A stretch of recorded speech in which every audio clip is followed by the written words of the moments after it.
Hey, what's up, everybody? Can you guys hear me?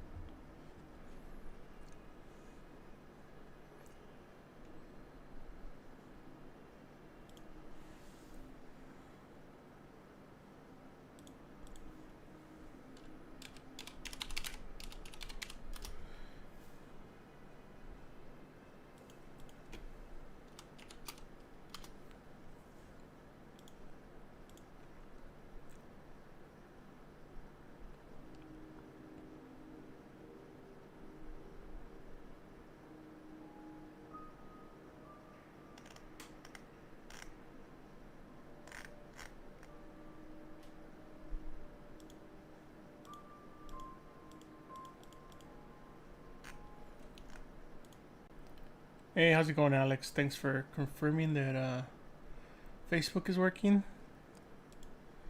How's everybody else doing? Can anybody else hear me? If you can you please reply? We'll get started in a couple minutes.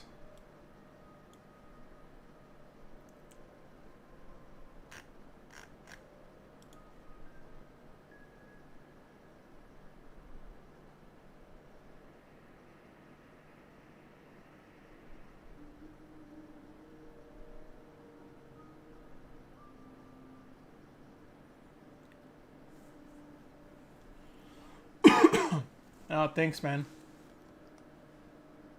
So, of course, my art. Thanks. Awesome. Thanks, King. Thanks, Dave.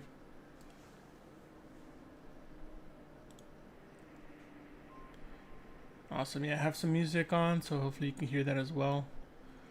Had some issues with my audio this morning, so I just want to double check, make sure everything's working before we get started.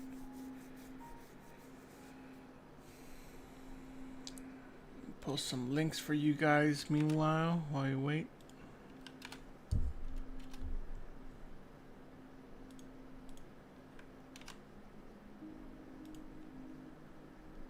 Dark Witch, thanks. Hey, how's it going? Where's everybody tuning in from?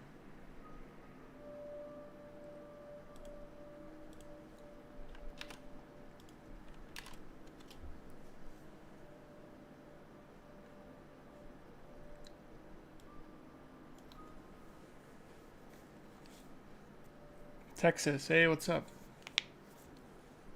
Castro.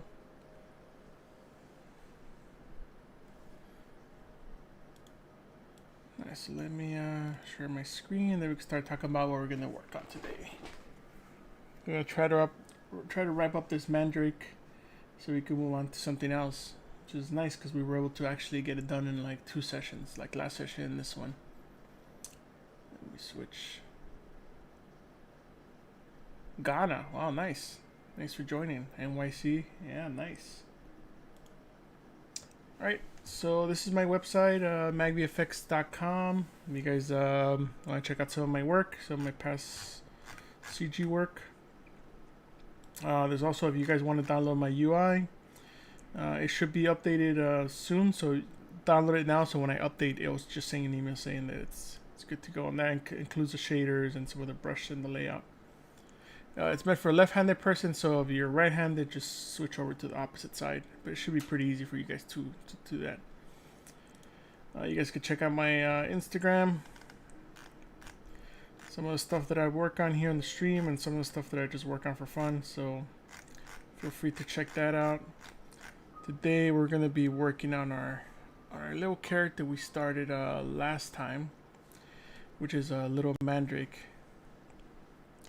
Oh yeah, let me put some links again. Sorry about that. I know some people didn't get those. Here's one.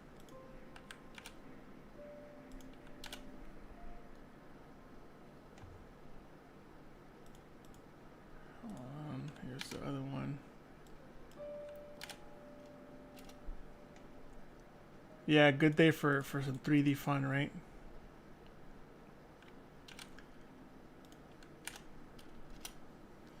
Cool, there's some links. Oh, thanks, Castro. So, we kind of left up a little bit, you know, just kind of blocking all this stuff in. So during the week, I spent about an hour or two just kind of going back in here and making all this one mesh. As you remember, it used to be all kinds of separate meshes.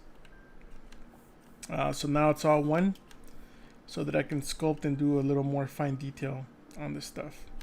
Also went in there and made some flowers, because I wanted to make sure that the placeholders that I had weren't just, you know, if they were out of scale or something look off, they look right now. So I got those done, and all this stuff is has sub Ds now, which is nice. So trying to figure out if I want to print these out or if I want to potentially replace them with something that I could just go buy in the store. But either way, it's an option. It's good to see it.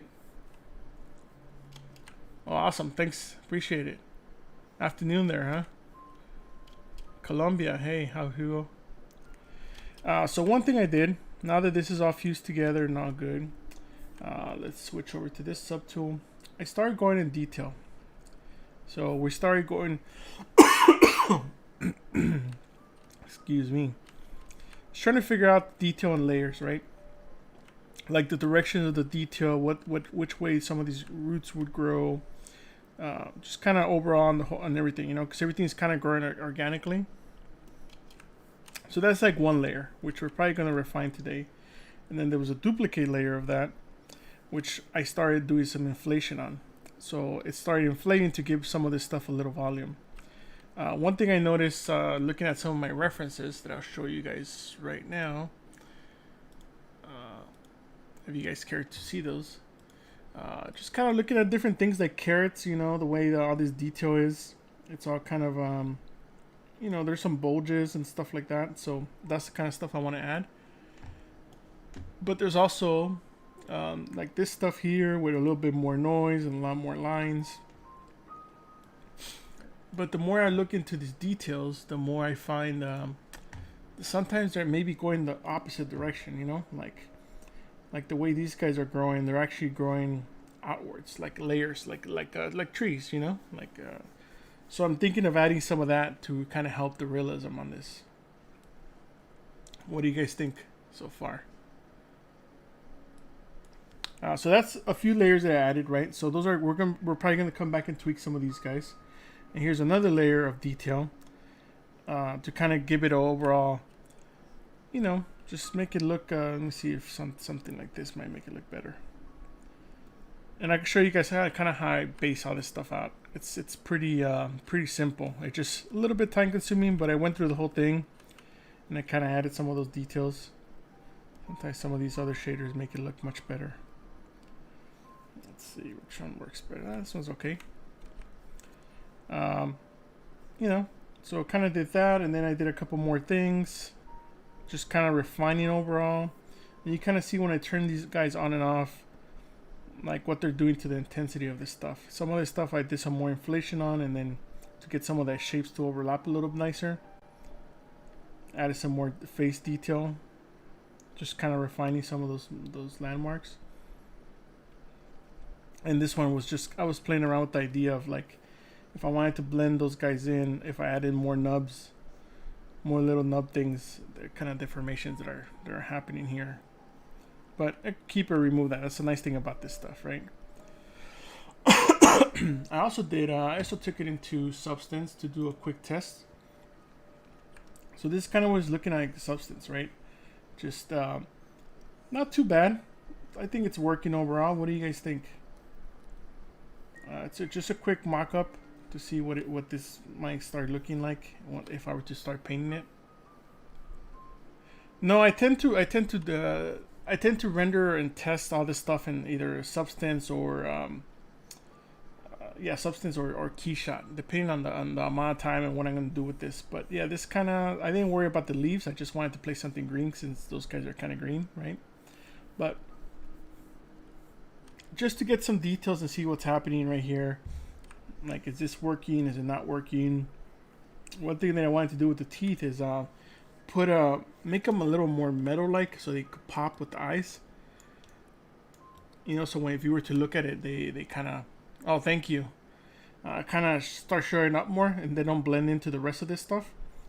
you know. So if you saw us screaming, it's like pretty scary. Hey, what's up, Pedro? Barcelona. Wow, nice. But yeah, this is kind of the preliminary, just to see of overall what this thing looks like, you know. So just kind of want to give you guys a preview, but that's kind of what we were working on. Oh, India. Hey, how's it going? Oh, Indiana. Sorry. Oh, thank you. Thank you. Yeah, this is just to kind of give me an idea of like what I need to work on.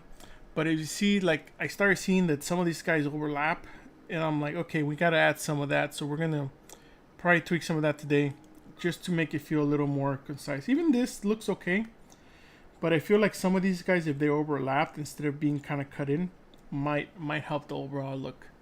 So we're gonna try that today. But yeah, I just want to show you guys kind of where it kind of is going and where it looks like, what it looks like when you put a little more time into it. And all these things are just done kind of on top, you know, just to see like a quick take. It's not a final thing. So let's see. So maybe on this layer we start enhancing those overlaps, because on some of this stuff is working nicely, like this stuff here on the hand. You know, I figure he has like two little, like one hand and it's over. You know, there's another vine kind of coming out, so he has his hand tucked in. Hola. You know, you have his other arm down here, but I feel like we could do more with these primary shapes. So we could probably spend a little more time. Let's see, this one's pretty low, so that means I might have had it. See, so this is one that was kind of an opposite direction. So maybe this guy we're gonna cand, and then we're gonna continue working on this. Let's rename that to trash.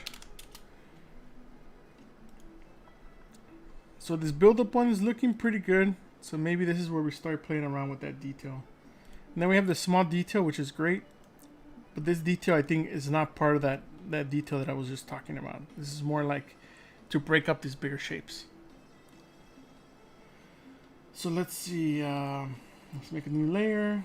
Let's move this guy up.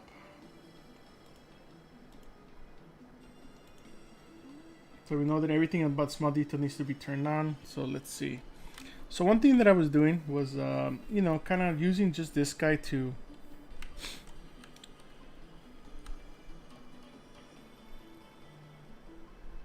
yeah, I started pretty much asymmetrical from the start. Like I started with the head symmetrical, and then once I got to a good point, I just kind of broke off.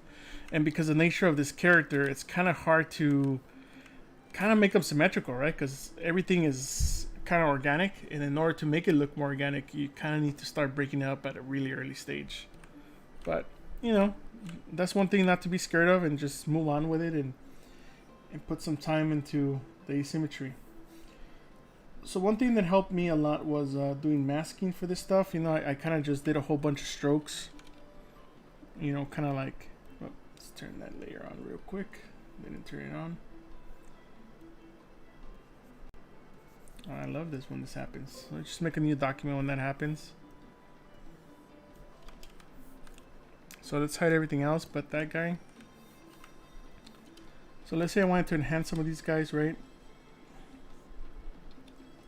So this is kind of what I was doing, and just kind of not going on the straight, like not making a line that goes all the way across like that, because then it looks fake, right? It doesn't look right. It looks like that's the seam of the model or the toy. Yeah, you should give it a try. It's kind of scary when you're used to production. If you're used to production stuff, everything needs to be symmetrical for most of the part and keep nice and clean. But in this case, it's time to break symmetry. How did it take to model this? I think 2 sessions. I think last time it was 2 hours, and I probably spent another hour or two. So maybe 3 to 4 hours, plus whatever time we're going to spend today. But yeah, so some of this stuff was about just kind of breaking some of these guys up so that they don't look so perfect, right? Changing the variation of the brush. And some of these guys are deeper, some of these are not, or some of these are just kind of hinting of the direction they're going, you know. But you could splinter them off to be like more like that, or just to keep them away from being looking kind of too. And some of them you could smooth out and kind of retweak. So that's kind of what we're gonna be working on today. So let's say we're happy with that, right? We're gonna do some more of that right now. But one thing that was helping me that I noticed was masking this stuff. So we could try masking by cavity and see what that does. Because all these different things do different ways of tweaking and stuff, you know. So some of this stuff looks good. It's getting all in the crevices, right? Which is not too bad, but it's kind of not. It's also affecting the top part, right? And that's kind of, I don't like that. So let's see if we can tweak some of that, what we can do with that.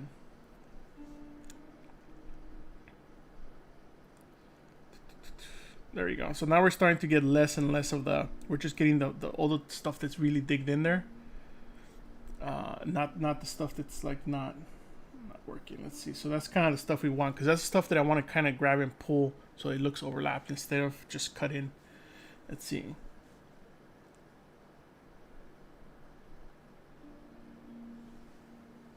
Oh, nice. Somebody is looking for people in India to work. So let's continue masking that since we're still not there where we want it to be. And we'll try this in the piece, like maybe this fat fold here. See how that works out. We're almost there. Let's see. Maybe need to pick this a little bit. A little bit more. I'm trying to get rid of these guys here that are. That's not too bad. Let's blur them real quick. And one thing I want to do on this pass, kind of like we saw on that reference. Let me bring up that reference again so you guys can see.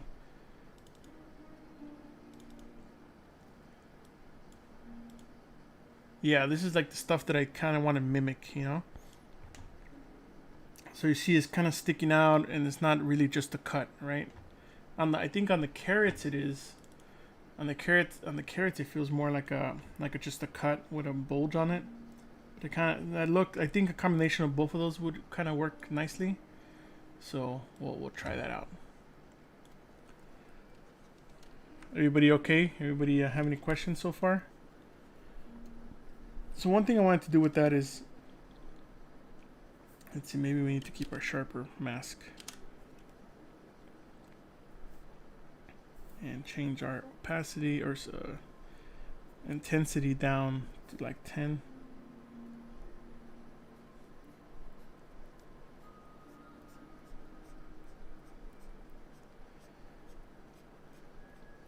So you see, now they feel like they're growths instead of, we could turn the mask off. The mask's still there, but it's see, now it feels like a growth as opposed to just a cut line. And I think that's kind of the look. We can do a little bit with that with the inflation rate. We could inflate it. But you see, sometimes the inflation or inflat just kind of makes those kind of stand out a little more. So we want to add a different level of detail by just kind of moving them as well so they have it overlap. But because all this stuff is pretty organic, we kind of need to do that.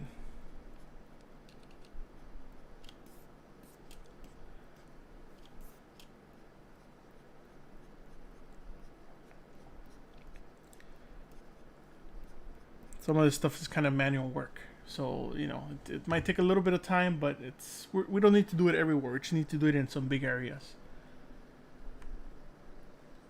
No, so at the moment I'm not Dynameshing anymore. I kind of just subdivide it, and so no more. We could subdivide it probably one more time, but I think at this point it's going to be about this big. So I don't think we need to go any further or even do HC geometry or anything like that. So let's maybe start with a layer of going through some of these edges and inflating them, and maybe smoothing some of this stuff out and inflating, because we kind of just want to inflate just the edges, right, so that they overlap. And we'll see how this works out. This might not work out, but it's worth a try.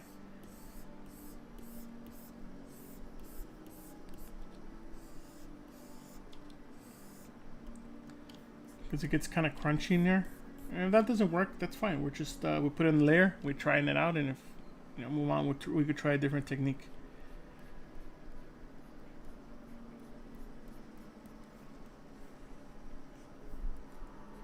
And maybe we need to get those edges to be even finer. Like at this point, maybe they don't feel like they're doing what I wanted to do, but not a big deal.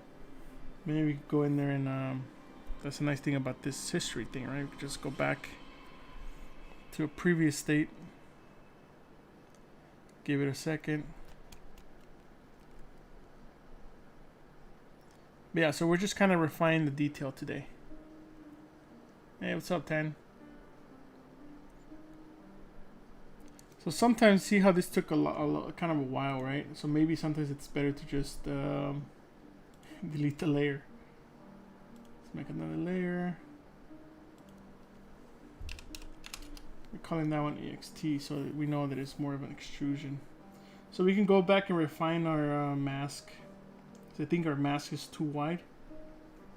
So let's see how much more we can push it.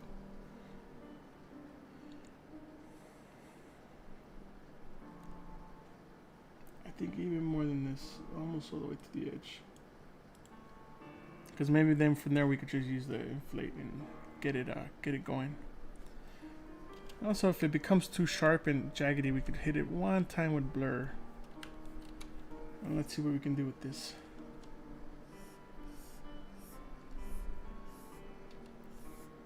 See, I feel like this is already giving us a better result. It's less crunchy. And I think what you just have to do is follow the top edges and inflate those guys.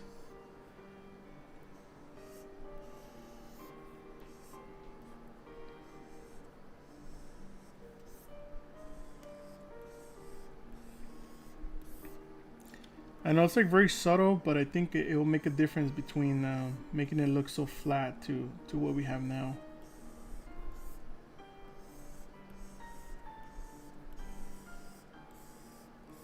What do you guys think?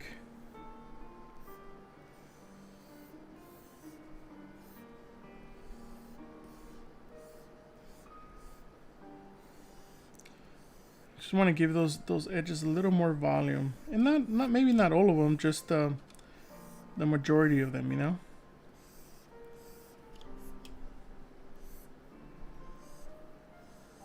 Can make the brush a little bigger, maybe smooth a little bit, so they feel like they're fighting for the same space, right? Like.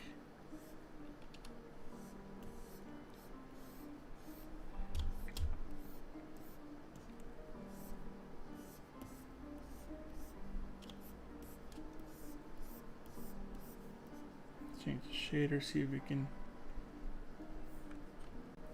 This helps us.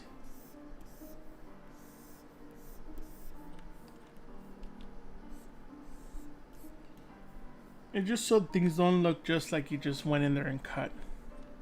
It should be on their Pixologic stream, or if you go to the ZBrush, we go to the YouTube channel.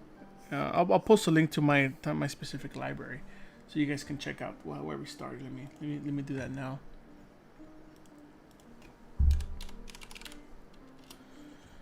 ZBrush Live. Give me 1 second, and I'll give you guys a link.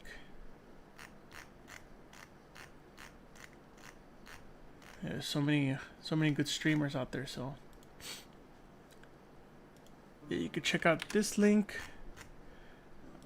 Right, I'll post it up here, and this has my previous year when we started. So, you know, it has a whole bunch of other ones, a whole big library of other stuff that I've been doing for the last couple months with Pixologic. So check those out.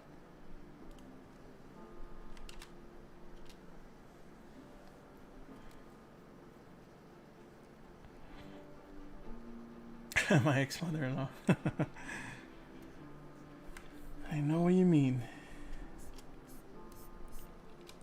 So here we're just trying to, you know, we're trying to give this a little more volume, just because I felt like it was a little flat on the details, and then when we put the other layers back on, they all come along for the ride, and then things should look a lot nicer. But sometimes you just need a little manual work. It doesn't have to be everywhere. Just, I'm looking at the big areas. Of course, mostly the face. You know, the face gets a little fat, and you want it to have a little volume. Especially when you 3D print this stuff, or even want highlights on it, it will just pick up much better highlights.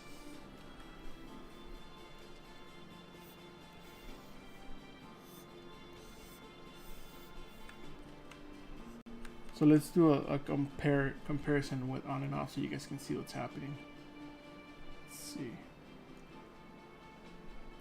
So if you stare at an area, maybe the bottom fatty part, you can start seeing it be more, a little less flat, right? More organic. So that's kind of what I just want to add a hint of. Doesn't have to be a lot, just a little bit. Do you speak? Yeah, si hablo español. ¿Por qué? ¿Tienes pregunta?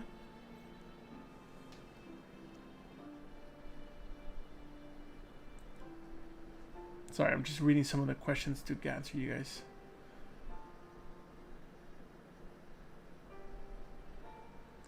Yeah, so some of the reference that I had last time, let me bring that up so I can kind of show you guys what we started with and which direction I want to take it and why I'm doing this.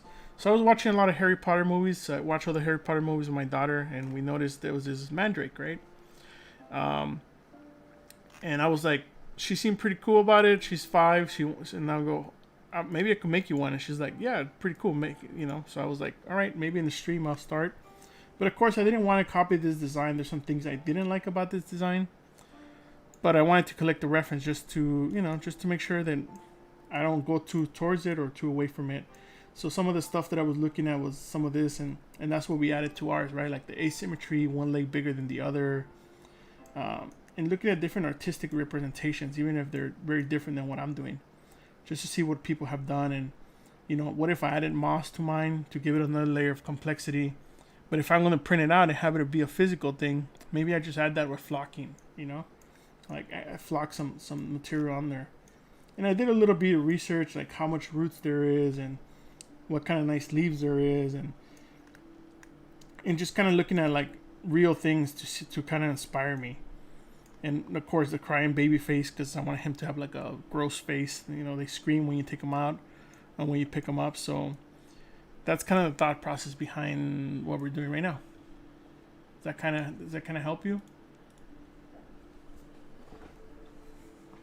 Oh, de Mexico. Wow. Let's see.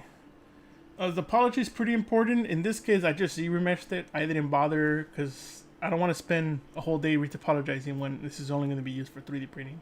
Or potentially maybe an animation test, but nothing for serious. If it is serious, I will go back and retopologize and just project the detail. So it always kind of works out.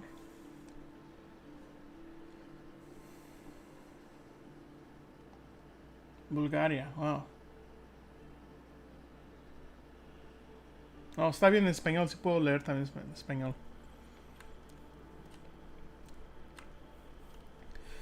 So yeah, just wanted to add a little bit more detail, just kind of give a little more dimension than just kind of scratches, right? And we still have the mask on. And that's kind of what's helping us here to kind of make it look a little more organic. So we could do a quick pass of this, right? Just to give some of these guys more dimension. And like I said, we're probably not going to do this everywhere, but we're just going to do a big majority of it. A big majority, I say a small majority of it, so that we can just get a little bit of variation on this surface. So it doesn't feel just like I used an alpha. All I did was just kind of like I was showing you guys, the cuts. But yeah, I'm kind of looking at that carrot. That carrot helped me a lot to kind of see like what potential things we can do with it. Sometimes it's okay to just turn this visible off, just so that you don't see the mask. See, so as I'm doing this, I'm also smoothing so that you get a little bit of variation and also get rid of some of these little artifacts that happen when you're doing this,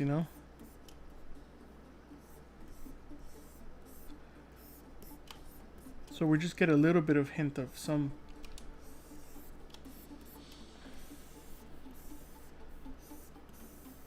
variation on the surface. That's kind of what we want. And I could do this more, I guess, deformations and not inflate. But the problem with that is it's going to do it everywhere. And I don't want it everywhere, right? In some areas I want to smooth more than others. So that's something that I have to do manually, unfortunately. But getting rid of little artifacts that kind of pop up.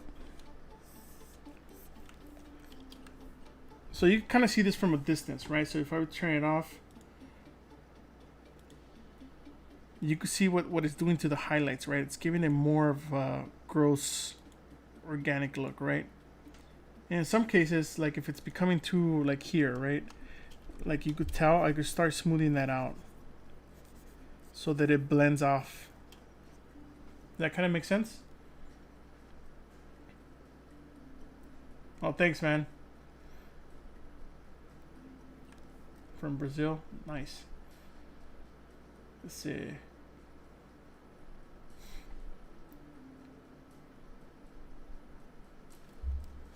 Which mesh should you leave? I'll have to retopologize later. Yeah, retopologize is... yeah, I did it with my alien. I'll show you guys that too, because I'm not quite done with it. I need to scope the hands, but I retopologized it, and that took me a couple hours. And you know, it's helpful because I'm doing HD geometry on it. But you know, it's sometimes some things won't need it.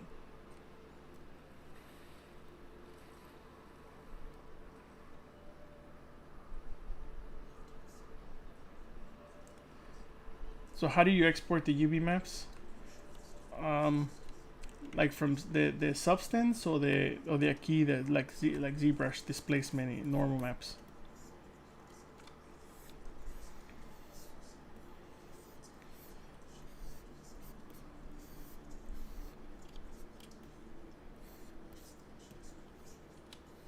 So like I was saying, we're not going to do it everywhere. We're just going to do it in some big areas. So let's kind of power through that right now and then continue.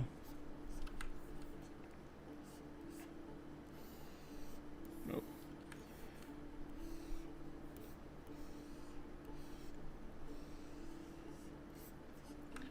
Just to break that belly fat, you know, like...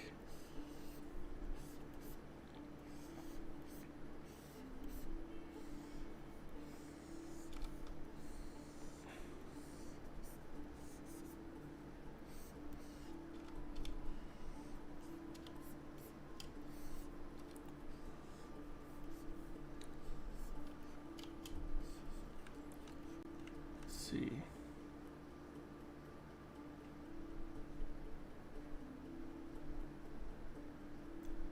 I think I'm just gonna leave it like this. I was thinking of making a baby face, but the baby face, I think I like kind of gross, ugly things, and the baby face is too cute. Yeah, I think on the last week version we had another face that I had on there that I was potentially gonna just swap out.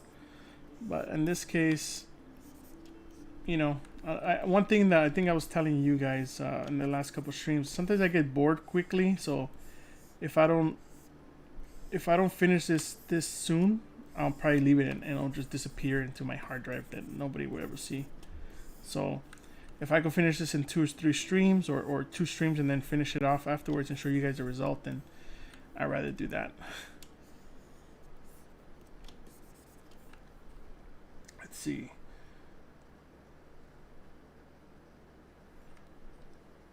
Hey, what's up, Richard? How's it going, man?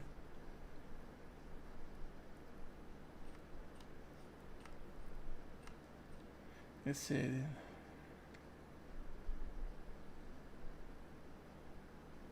Yeah, sometimes I start making a lot, so it's good to label those things. But at this point, I was just kind of playing around with things like you saw, and at some point, it's like you could commit to them or you could just get rid of them. And at this point, we're at the point where we're just playing around with things, so we're not committing to anything yet. But we're going to start doing that soon because if we have to finish this, then we have to kind of commit to it, right?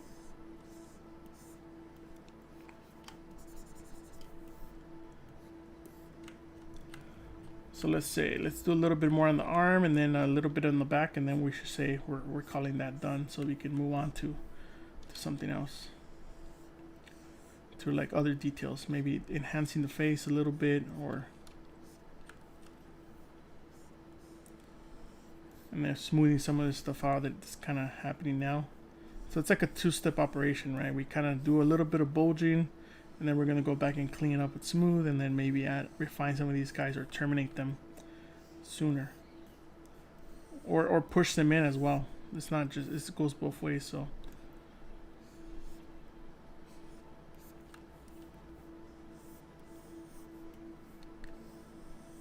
yeah, I really appreciate you guys tuning in.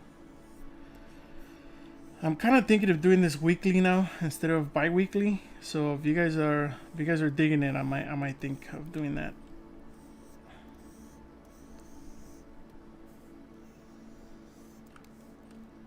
Because then we could pick up more momentum and get more projects done, as opposed to every 2 weeks. Sometimes the things I forget about them, or they just get stale. You know, just to be honest. Hey, what's up, Hannibal? How's it going, man?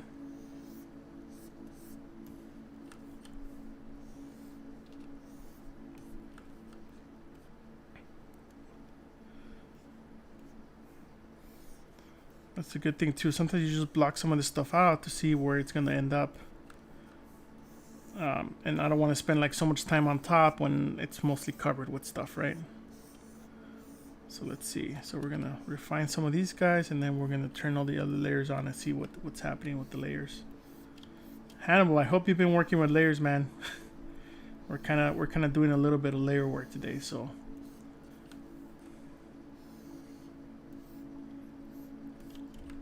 All right. So that could be probably enough. Let's probably add something here since break that shape up. No, not yet? Alright, well, it's all good. Well, thanks, Saeed. Appreciate it. So, let's smooth out some of the weird artifacts a little bit, you know? Some of those little weird pinchy stuff that's happening because we were, you know, just so that it doesn't look crunchy, too crunchy. Blends in a little better. It's not happening everywhere, but it does happen, you know? Like here, you kind of see some of that. It helps.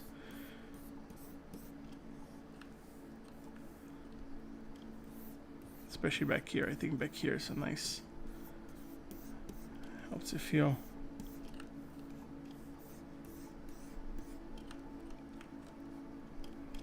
See, these guys, like those guys need definitely some smoothing.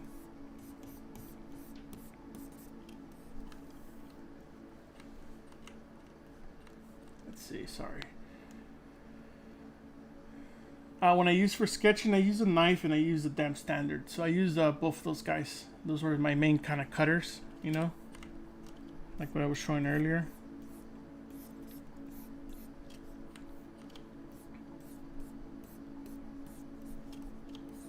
So we'll see what kind of difference this made in a second, and then you guys can tell me what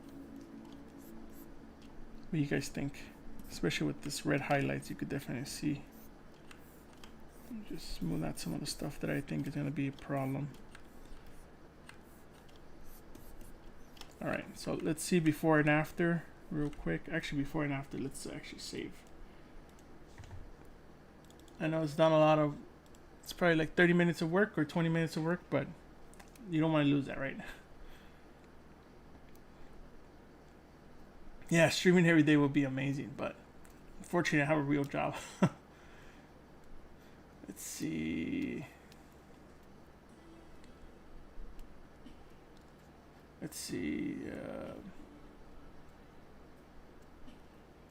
Yeah, revisions could be really good for layers, man. As long as you don't start getting too crazy, have like 30 layers, you know? I think after like 10 layers, it's time to commit and then maybe bake them down, or after 2 or 3. Let's see.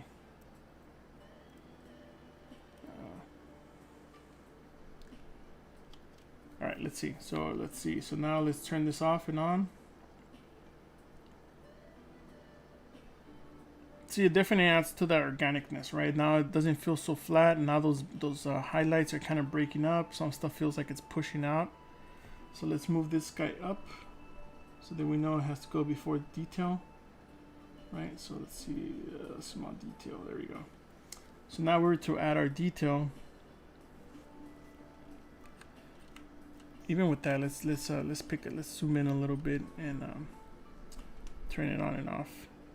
So you see, even with that that helps break up some of those giant shapes to have a little bit more secondary action, you know. And that's kind of what I wanted to do, just kind of break some of that stuff up. Yeah, it's a huge time saver, you know, and that's kind of what we're doing here. Just even adding the details, right? I added the details in one layer and just kind of turn them on and off, and you could see like what the difference it makes. But you can still go back to primary and secondary forms and kind of refine those.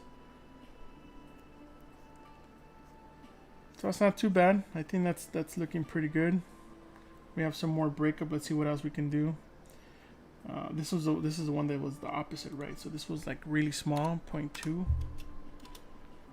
And that one we just might get rid of because that one was making it look.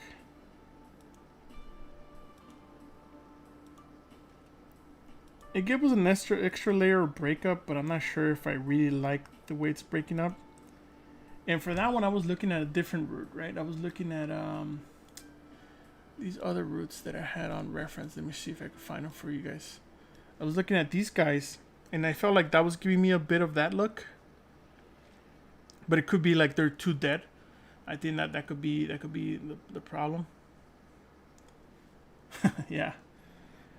So that's a potential, right? So I think maybe if we added just like maybe 0.1, and that's the nice thing about layers, that you can kind of dial them in, and then it gives us a little bit more breakup. So maybe we could keep it really, really low. And let's see, this is a little bit of face detail. I was kind of just playing around with that, so maybe we could go and refine this layer.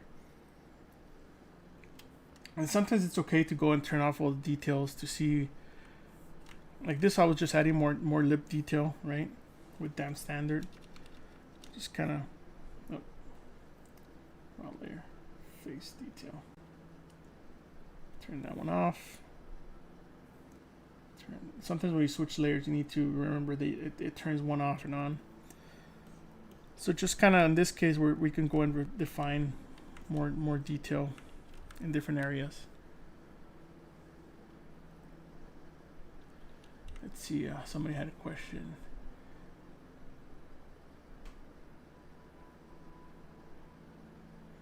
You just make a new document that kind of clears the whole thing out, and your tool still remains, and then you could take a, repose and a snapshot it. And I think you can also hold like shift and duplicate it over.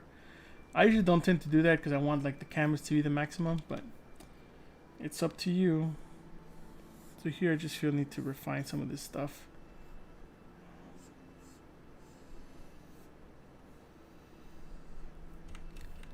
I feel like the eye bag started getting lost there. Like this eye bag is okay, but we're probably gonna push it a little bit more too. Just want that eye socket to pop, so when we look at this guy, everything just kind of.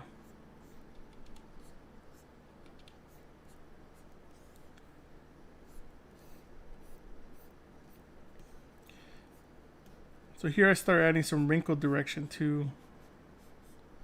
But I gotta start breaking it up, right? Like it's not perfect straight lines, so you gotta start splintering it off.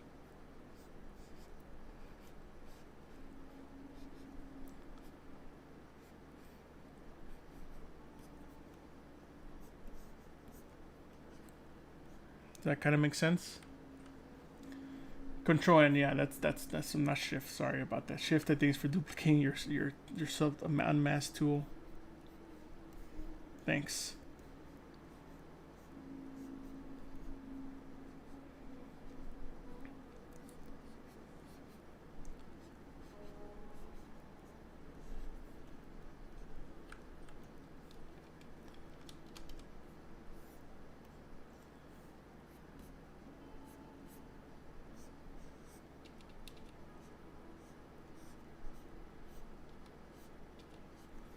So this is where we can switch between these two brushes. These two brushes kind of do a little different work. One is more of a straight cut, and one's more of a bulgy cut. Here I just need a few more things to kind of break up those lips, right? Nothing major, just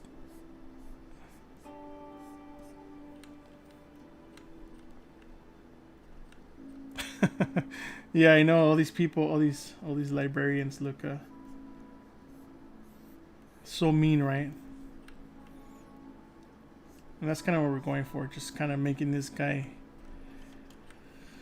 as mean as possible and ugly, so that when you look at it, maybe we'll just refine these teeth. So this teeth, I think I also made layers. I don't think I did. Let's see, little dentures.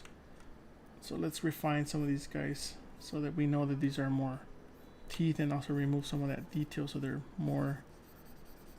I did the same trick with the detail, right? Like doing all the lines, like I was showing you guys earlier.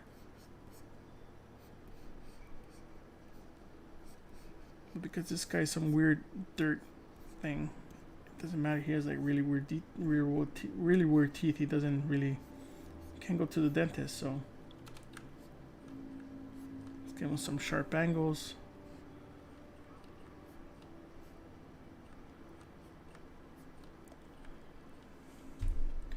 I'm probably going to use the Form 2. That's what I'm thinking, because I want to get all the detail in. And if I think I'm printing him like this big, so the flowers could probably stick out pretty far out and not be so thin and fragile. So I think if I print him this big and then add some real elements like that, the mossy stuff on top, like so it doesn't have to be printed and painted that way, I think that will probably help.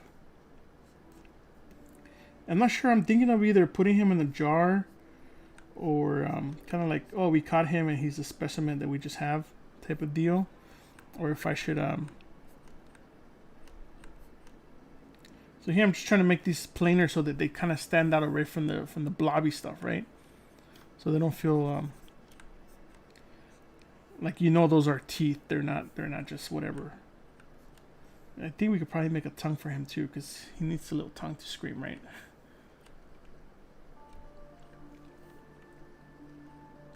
Let's see. Well, right now they're not in different layers. They're just a different subtool. So, like I have the eyes and the teeth in one tool, and then the vines in another, and then the flowers and all this stuff. So you could just make layers per subtool, which is really nice. Potentially maybe cast the first one in resin, and then maybe if people are interested, I could make some squishy ones. That could be kind of cool. Maybe some kind of foam latex, right? That could be nice. I'm also trying to figure out if I should print the teeth and gums separately, so that I could just kind of key them in. That's probably a better idea as well.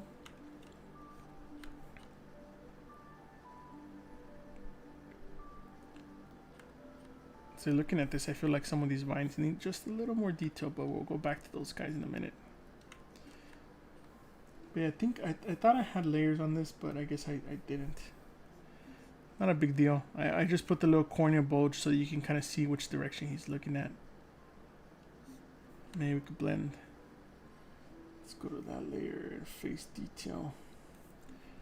The nice thing about this too is that you can go into the different layers, and I feel like this needs to be writing a little higher, or writing a little bit more on top of this mesh.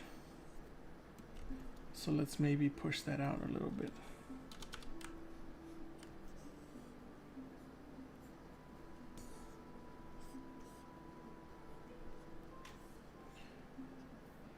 See what that's looking at when we subdivide it. There we go. Now we're getting more.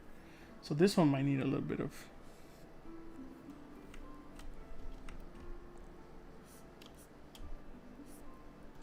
Let's see what it looks like at 6. Hopefully we didn't push it. And worst case scenario, if we like the detail and we like the way it's smoothing out and we need more resolution, we could bake all the layers and then subdivide it one more time.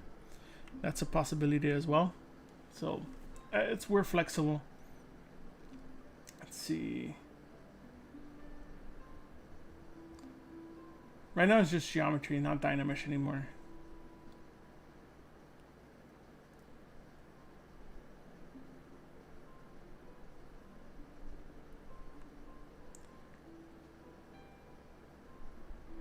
Yeah, depending on the printer, right? So that's why I'm being kind of like rough on this stuff, because I noticed that that sometimes if you print it, it might not show up. Depending, right? Like if I'm printing this small, you see how they kind of disappear.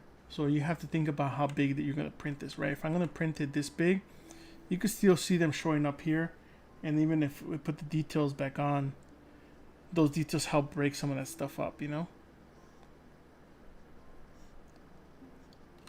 Well, it looks like some of those branches are taken care of by the details. But like this guy here, I want to kind of push that guy in more. So let's go back to our primary layer, which is this guy, and then push that guy more in. Right, because he's kind of a separate branch that kind of just... So you see, like this stuff I would push out more. Or even this guy here that's kind of branching off. And just push the bulgy part in so that it feels like it's wrapping on top of it. It's not just like blending in, because that kind of doesn't make sense, right?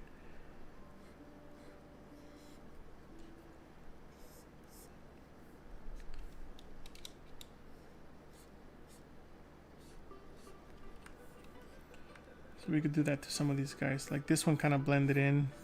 Push it a little more.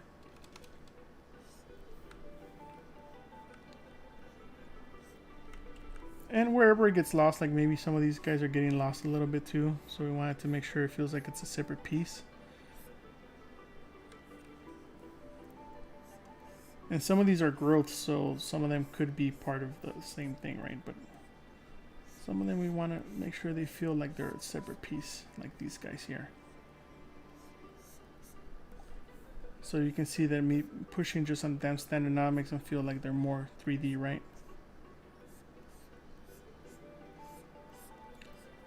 And you guys can see this. I'm doing this kind of roughly, not spending so much time. Like maybe here, this one splinters off. You know, so it's more like a thumb or some kind of other part. This right here, you know.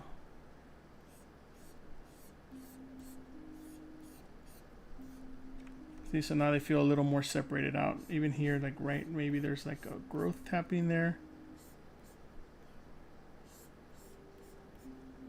But there's like layering happening, so it doesn't feel just like a flat thing.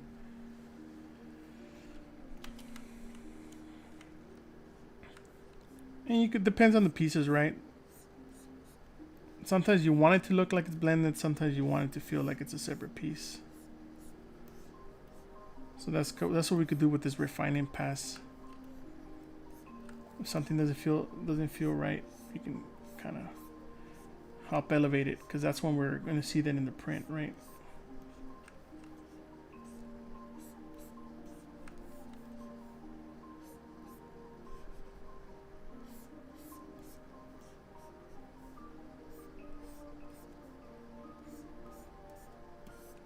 Yeah, it's a good idea, just kind of breaking these guys up just a tiny bit more.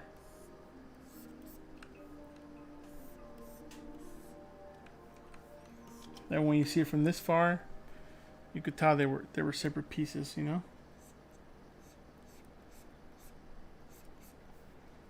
So now if I were to turn that layer on and off, you can see how they were super soft, and now they're defined a little better, right? Hope that's visible to you guys as well. But it's as simple as that. Sometimes you just have to go back in there and just tweak a little more, and then things don't feel so blended or like they're fusing together, if that's not what you want.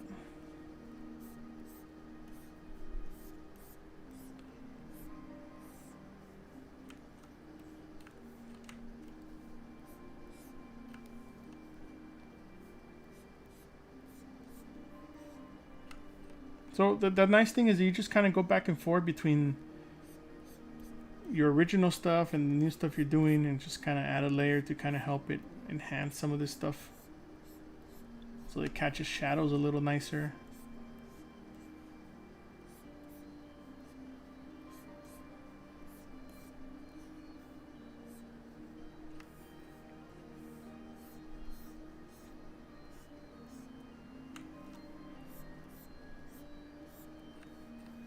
That kind of makes sense.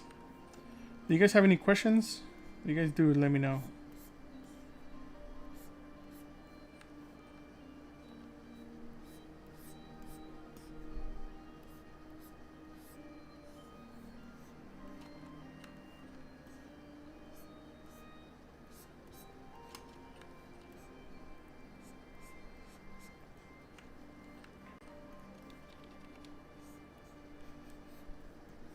And we can also add, if we add like the clay.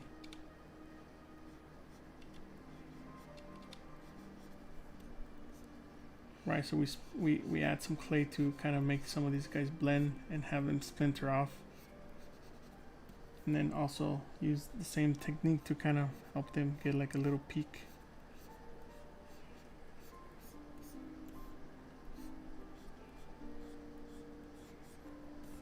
So they feel like they have some sort of direction they're going, or splintering off.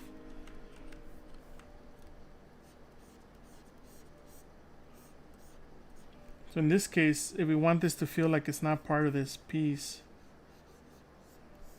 we want to remove that detail, right? That's going across,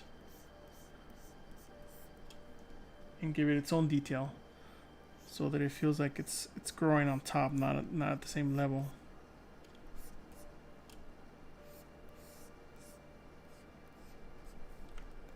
See, so like this detail going this way, it's going different than the detail going that way. That kind of makes sense.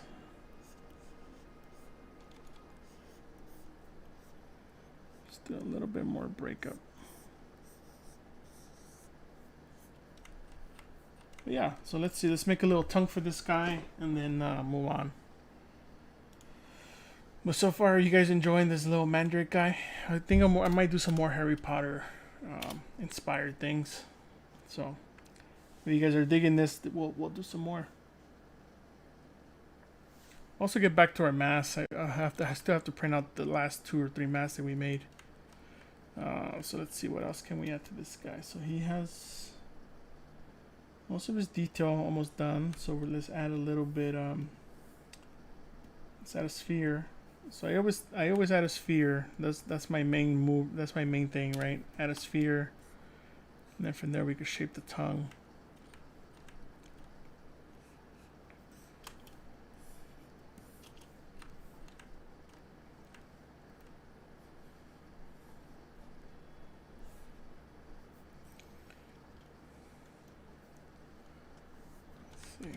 So in this case, we already broke symmetry, so it's time to just kind of shape this little tongue.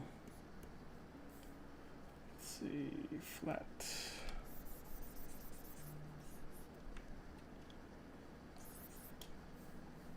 Looks like we're doing pretty good on time.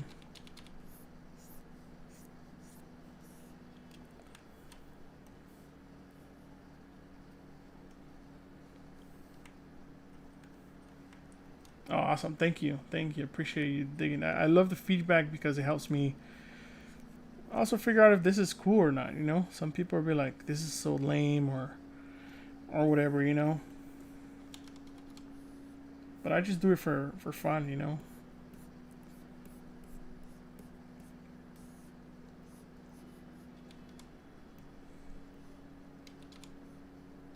Gonna give it a little curl. Maybe split it down the center or make it pointy. I don't know, we'll see.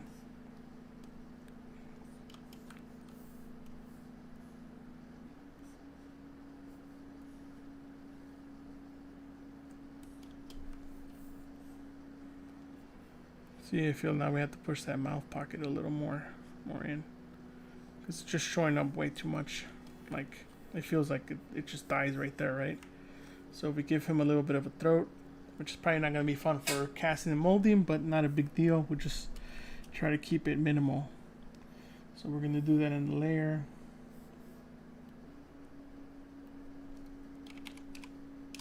Just call that mouth. So we can go in here and just kind of select some of the stuff. And this is where it's nice to have the subdivisions, because now you can go in here and then kind of push that in a little bit. Smooth it, push it in, maybe bring it down, so we give a little more depth to his mouth. Just a little bit, not too much, just so it doesn't feel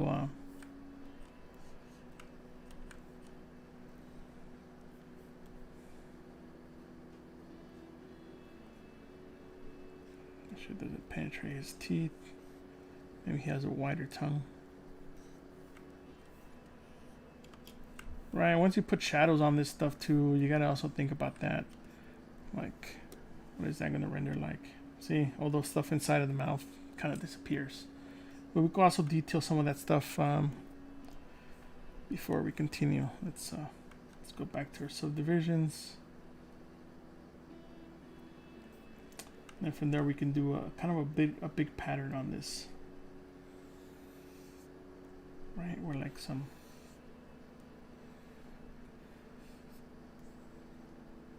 same thing at the bottom.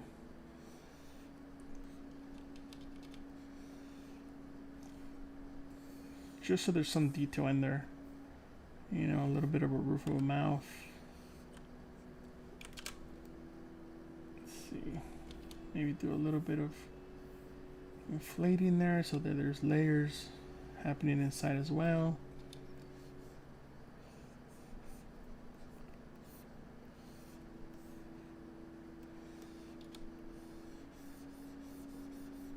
You know, nothing too crazy, but now there's some visual interest in there if we were to see inside, right?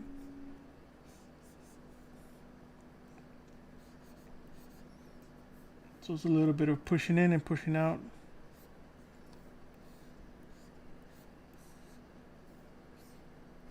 So here I'm just thinking about the way the roof of your mouth is, you know, nothing crazy. So now I see, now it feels like there's more detail in there than what we had before. Now we see in there, it seems like there's layers going on. Good, now we can make maybe this tongue a little thicker.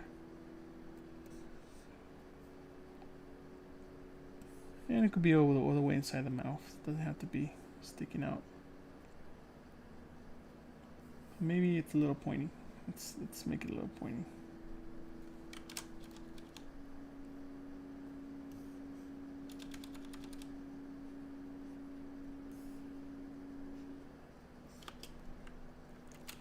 Give that a little more twist and a little more turn, and should be good. And we do the same trick to that one, the same type of detail thing we were doing earlier. So let's give this a little bit of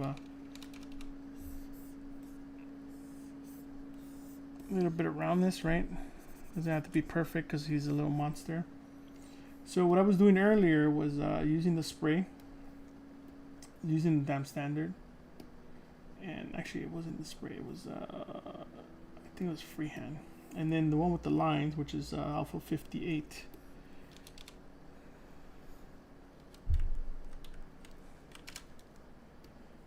Maybe I think it was spray, or was it yeah, sorry, it was spray. So just kind of going in here and just kind of giving it a little bit of lines, you know, kind of break some of that stuff up so it's not a perfect little tongue. Smooth some of those guys so that you just get a little bit of detail.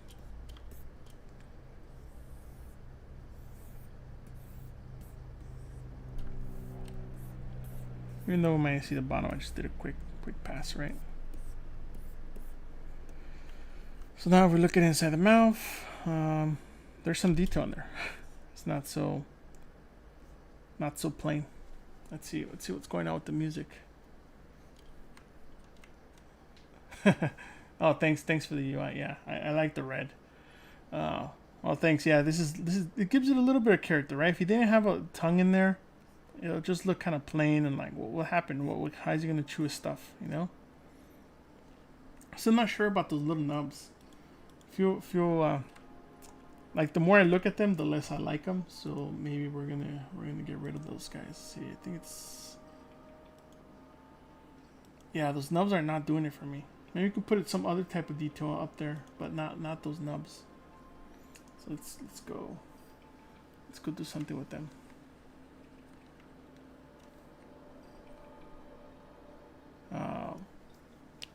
I just used ZRemesh. I didn't bother making it perfect, you know, and that gave me a pretty good result. As you can see, it's not the best in the world, but it's pretty decent. Especially when I had all these things, they kind of flow a nice way. So yeah, just simple ZRemesh, nothing crazy. And I also UV'd it, so that way I could take it into Substance and then kind of, texture it up and stuff. Let's see what else. So the knobs on the top of the head, right?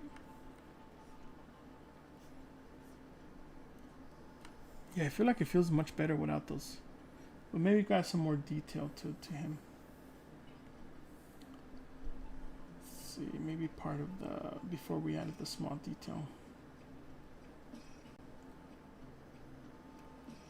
I hope you guys are digging this guy.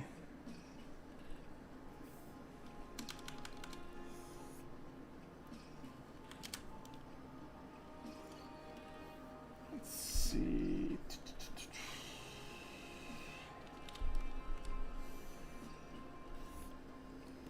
Yeah, maybe we'll just cross-hatch him a little bit up here.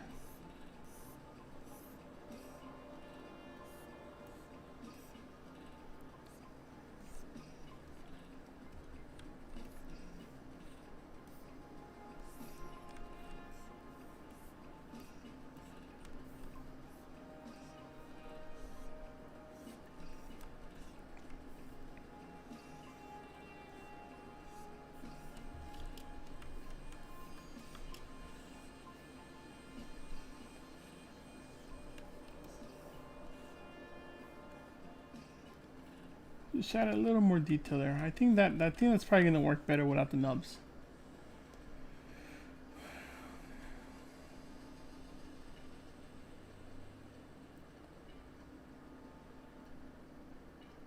Let's see. Let's look at some of these questions. Thanks, Saeed. Appreciate it. Intro buck.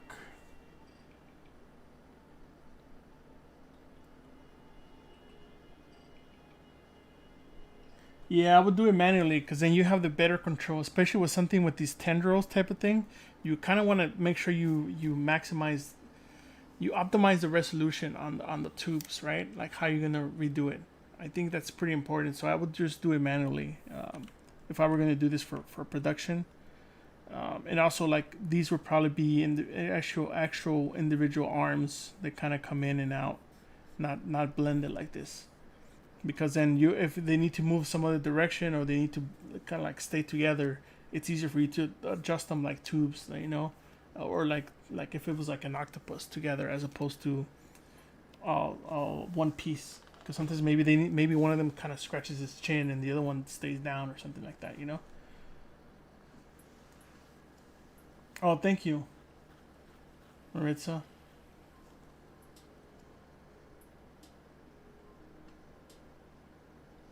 Yeah, that's the main thing, right? Not to make you feel too busy. Like, you need to have areas of rest so when you zoom out, it doesn't just feel like, oh, he's all detailed. And it's like, well, I can't tell where my eye is going, Here, I'm trying to lead your eye kind of down, like from the top, like all the flowers coming in to the bottom to like kind of going around his face and then down his arms and everything kind of just, so you see the whole thing. It doesn't look like noise. And I think that's the problem with a lot of people, right? That they don't zoom out and notice like, oh, like it's all noise. Like for some reason it's just noise that doesn't make sense.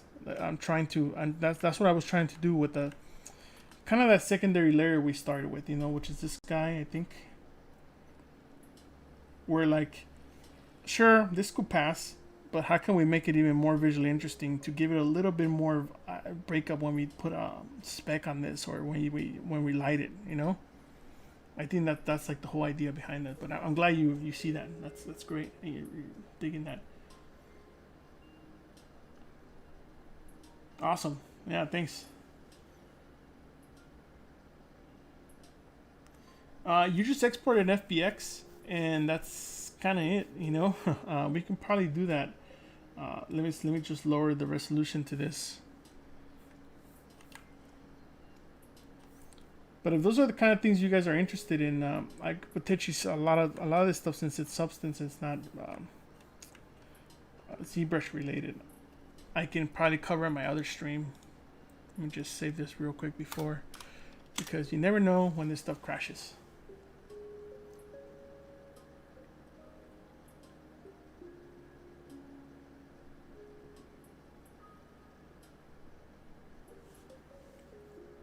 This displacement projection, Yeah, so we could cover some of that too. So maybe what we can do is pretend that this guy's baked out, right? So let's make him the highest detail, and let's say he has no layers. So let's duplicate this guy. Subtool, duplicate him, and we're gonna bake all his layers because he's a duplicate, right? Let's hide everything else so it makes it easier. And let's say you have no detail on this guy, you're gonna ZRemesh it. So it's gonna ZRemesh, get rid of all my levels of detail, and make a more optimized version.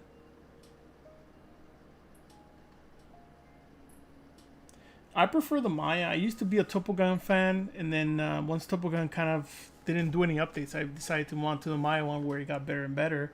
It's not the best, but it's good. So for now, I just use Maya. It's just much easier for me to do that, and that's what I use every day.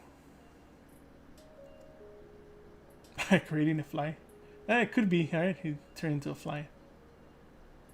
I'm glad you think he's cute. I know. I like how cute he is too. It says, why not just project the high detail to the low? Yeah, you can do that as well for production and send it to for production. Yeah. So let's so he's almost done ZRemeshing. He has quite the amount of detail, so this thing's trying to think, how can I make this work? So it takes a second. Yeah, we could try to make him, maybe if you make his eyes bigger, right? But yeah, I'm trying to think of things that won't print or print with many, I guess, many issues. Like one thing that I was thinking of adding that I really liked. Let me find the image. This image, I really like the tiny, tiny little hairs that are everywhere. You know, those things are cool, but they will be a nightmare because they're too small to print. But what we could attach, we could buy some of those at the store, like Michael's or something like that, and attach those little wiry things, and then kind of pose them, and then just glue them on. So I think I want to do that so that we have a third level of detail that's like a micro veins or micro little gross veins coming out, or not veins, roots, right? Come on. So sometimes this takes a while just because there's what is this, 13 million polygons, so it's trying to figure out how to make that way lower. So you gotta be patient. Yes, it's my baby. I hope to hold it. I hope to make it print big enough. I'm not sure if you guys can see me. Big enough to actually hold it like a little baby. I think that would be the ideal, right? And then have my either carry it or have my daughter carry it around. Actually, I think that's probably the perfect size. So it will be probably about a foot long. So it probably have to be at least 10 to 12 inches just for the body, and then all the little stems that kind of come out, or the roots. Yeah, I think that's the way to go.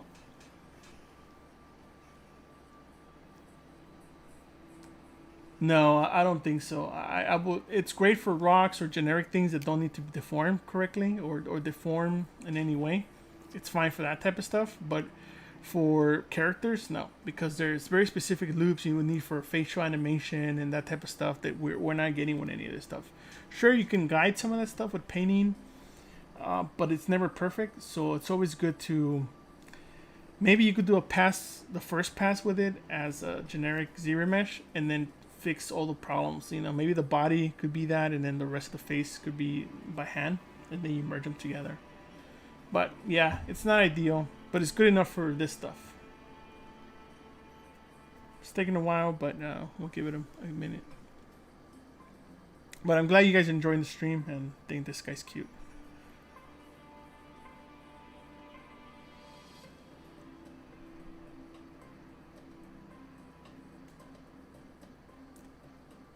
I want to say no. I don't know anything about the beta, so I can't tell you. But I want to say it'll probably be a more improved version of this, but definitely not. So here's like a version of this, right? It's nice and clean. If you were gonna take this into a game, that's probably fine. All this stuff looks pretty low, but look how there's no detail for any of the eyelids, any of the eye functions, or even these guys aren't a full loop. They're like not coming all the way around. They're like redirecting a different way. So if you're trying to make this guy do something else, it's probably not the best. But if you're trying to do this to project it or make something else, like a 3D printed object, then yes. So let's say you have your guy, right? And you want to project those details. So if you have the lower res mesh, you subdivide it once, and you do project. Put yes. So what that's going to do is going to try to project the details from the other model onto this guy. And you kind of see it changing, right? So if you go back one, you can see how it's starting to inherit all those details. And then if you subdivide it one more time and project, it will inherit even more details. And the higher resolution you get, the better. And then you can use the low res and bake out a map that has those details. So here we're getting closer right now. Now we're getting more of those secondary, tertiary details. Subdivide it one more time. Project again. And then you could bake out a map that corresponds with the low. And then sure, you could use that in Marmoset or wherever, Substance or wherever you want. Yeah, that's what would be nice if he was made of some kind of foam latex, right? Because then you could actually squeeze him and not worry about breaking any of his stuff.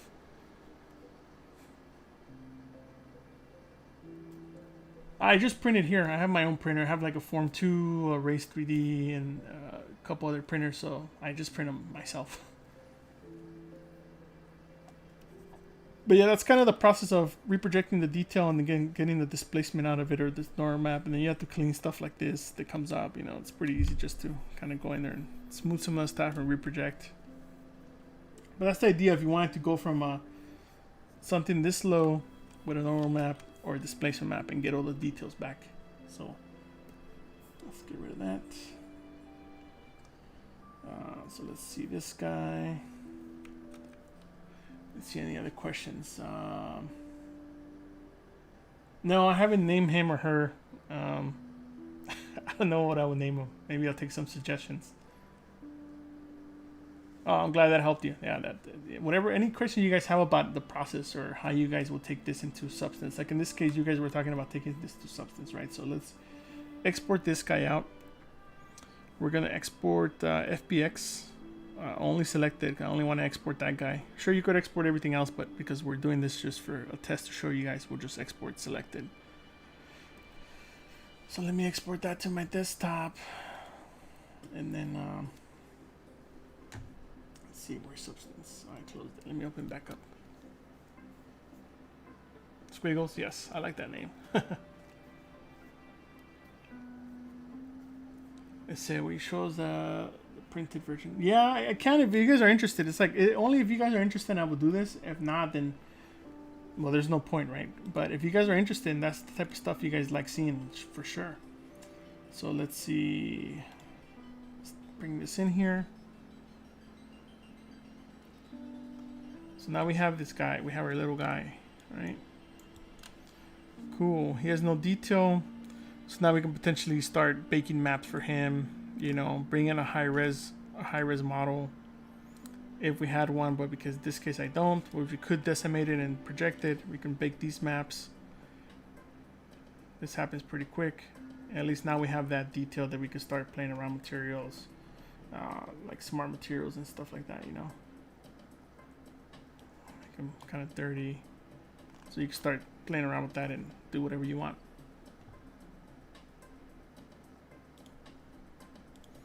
And then paint away. Let's see. Yeah, I think for this one I used the UV unwrapping, and all I did was go take it back to Maya, and because I wanted him to be 2 UDEMs, I cut them and I separated the 2 UDEMs over, and that's it. And then brought it back in here. So it wasn't not a big deal. Let's see.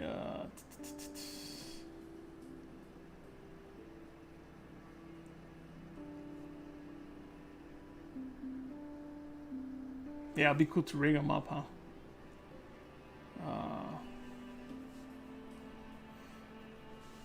Yeah, I could use Maya, but I decided to ZRemesh. But if it was a production model, definitely use Maya to UV this guy. I just do this as a hobby, and when I used to do conventions like Monsterpalooza, that's why I do a lot of monster stuff, or other things. I kind of sell those there, and that's about it. And I have a website actually. I don't think I posted the link. Let me do that now. where I sell the stuff that I make here. You know, I just do it for fun. So, and that's where I sell that stuff. I haven't updated this page. I should, but I've just been too busy working. But yeah, feel free to check that out, or check out my Instagram and PM me as well, because I know there's a lot of the masks that I made. People wanted to buy them. I have a mold now, so I could make some for people if people want to still buy those, or any other thing.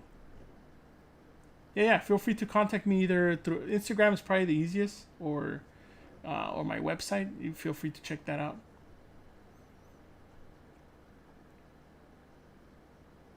Yes, you can't forget his name. You're right. Yeah, the RTX in Keyshot works pretty well. It's really nice. But because I can't paint there, I kind of choose to use iRay or use Substance Painter. Gonna ban me? No, that's why I'm not showing you guys a lot of it, right? Because I'm just showing you like the process, import, export, and then how you paint. But that's I could probably cover that if you guys have interest in that in my own stream, which is let me find that link, which I'll be doing on Twitch and Facebook and what is it called, YouTube. So I just started doing some testing on my own, so I'll be doing my own streams. So check it out there. Any suggestions are welcome. So feel free to ping me in case you guys. I was thinking of doing some painting demos. Let's see, this guy have layers. No. So I think these guys need to be Z-remesh because they're kind of ugly up there. So let's Z-remesh those guys, and they're also penetrating his head a lot, but that doesn't matter because that's not going to be printed. We're going to hollow this model out when we print them out. But let's just Z-remesh. Most of the time when I Z-remesh, the first time I duplicate the model, I Z-remesh it just in case. Sometimes things break. Let's see. Yeah, maybe we can make them edible. Maybe we can make them into a cake. It depends how much time you spend on this, right? Like how much time you spend on ZBrush and all that stuff. I want to say in a couple months, if you spend 3 to 6 months, you could probably do. You could probably get pretty comfortable and do whatever you want. You know, it's just a matter of putting the time in every day, and even if it's like 20-30 minutes a day, it adds up, and eventually you feel like, oh, you get over that hurdle of learning how to use brushes, how to use displacement, how to sculpt different types of things, hard surface, organic. So it's really up to how much time you spend. If you watch a lot of these streams, you could probably learn a lot and get you there quicker. No, my Instagram is not just my name. It's let me link that to you as well. It's similar to my website, MagVFX. I couldn't find my name, so that's the reason. So let's see. There's the Twitch. Thanks for the follow. Appreciate it. Yeah, it uses RTX, so it's pretty quick. It's just nice because you get to see the texture. That's the reason I do it. You know, that's the reason I had that screen grab, or the reason I started with that, which I think I have fun. Let's see, find that folder. I had opened it earlier for you guys, but there you go. You know, that's the reason I have this. It was just a quick test that I did. Look okay. Now I know what I need to fix and move on. And now with the secondary details, that should make all this stuff not look so flat and look more like it has more depth. So, but you know, I like using that. It's not everybody's workflow. Some people like painting in ZBrush. I like painting in ZBrush, but I prefer to see it kind of like it would look like if I was going to print it out and paint it myself. All right, so we got those rebuilt. Now they're much nicer. They probably have a little bit of a, yeah. See, we got rid of those weird spiky things that were on there. So now we can figure out how to detail these guys as well. Could probably boolean them in. These would probably be a nightmare to print because they're all kind of intertwining around each other and kind of curving. So when you put supports, it's not going to be fun. But not a big deal. Let's just add some detail on them so they don't feel so plain. Let's see any other questions.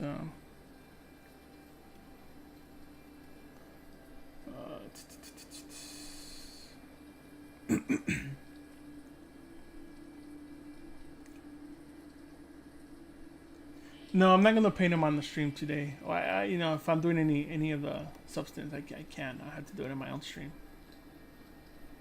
Yeah, chocolate or fleshy stuff, right? That would be cool too. Yeah, anatomy. It's always the main thing, right? That's if the anatomy is wrong, then everything else is gonna look wrong. Yeah, I would say get a tablet. You know, get yourself a cheap tablet or used tablet. In that case, you know, then you can practice, and then once you feel you got better, then maybe you work yourself to buy yourself a better tablet. That way, if you don't like it, then you didn't spend all that money. Oh, thanks, thanks. Yeah, an iRay makes a big difference, especially when you're able to put IBLs and all that stuff.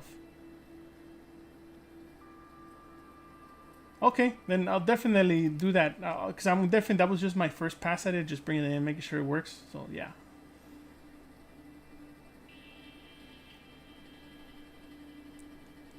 What advice would I give you guys, a 15-year-old? I would say just get a sphere and start sculpting your favorite characters. Like if you like cartoons, specific cartoons, start making those guys. You know, like start making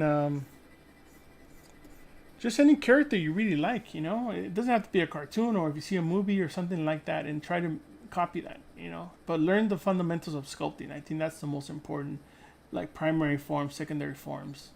The detail stuff, you could really forget about the detail because that's like the easiest part to do with alphas, or even if you're doing it by hand. It's, you know, you saw this stuff, we detailed it up, and that wasn't even the important part. That's like the easy part. But follow a lot of these streams. You know, there's a lot of different tips for cartooning characters, photoreal characters, sculpting maquettes, sculpting stuff for games. So see, like here, I'm adding just generic noise to add some detail to these guys. Nothing crazy, just kind of going around so they don't feel so plain, because they were looking just kind of really plain. So when it blends to this guy, they don't look so ugly.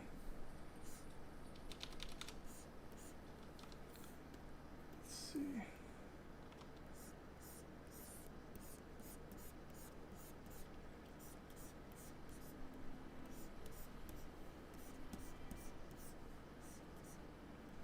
Feels like Darth Maul with like that little horn.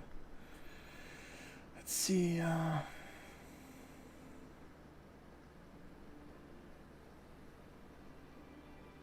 Well, it's hard, man. It's a hard program to learn. So I would say just keep going. Don't stop. The interface is the hardest part, but once you get over it, then it's going to be so much easier. So just don't stop. Just keep doing it.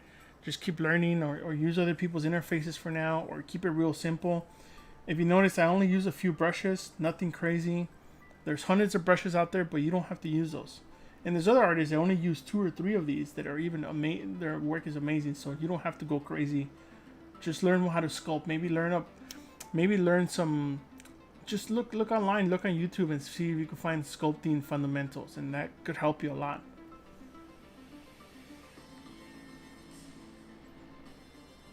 Yeah, it should all be on my UI. If you download that UI that I posted earlier, you can get all my brushes and all that stuff. It's nothing that doesn't come with ZBrush, so let's see, what was it? Where's my Gumroad? Okay, we're doing pretty good on time. We're moving forward pretty well, so it's starting to get hotter here in LA, which kind of sucks.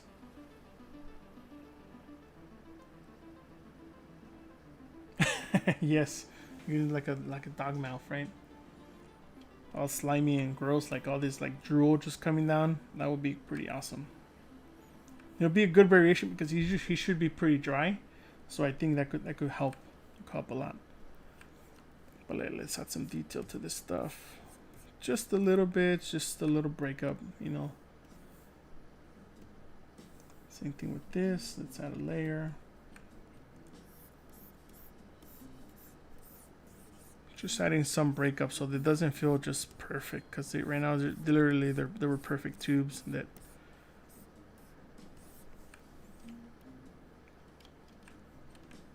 Yeah, definitely gotta stay safe with the virus. Okay, awesome. Yeah, I might have to do that. Just like where to install this stuff, right? It should just go on the startup. There's nothing crazy about it, but If you don't know it, I could see how that could become difficult. There's only two folders you really have to copy, just the brush folder and the what is it called? The materials folder.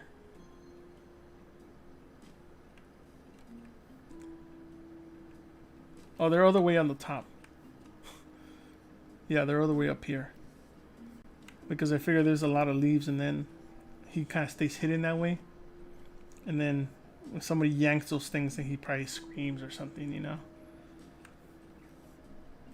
But yeah, the flowers are all the way up there.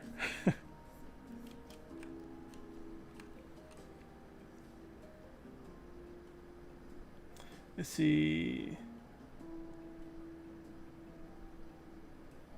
The tilting. I don't really use the tilting, so I don't know. I don't really know what you're talking about. Sorry. Yeah, sometimes you try some of these brushes and you might not find any use for them now, but in the future you will. So knowing that stuff helps a lot.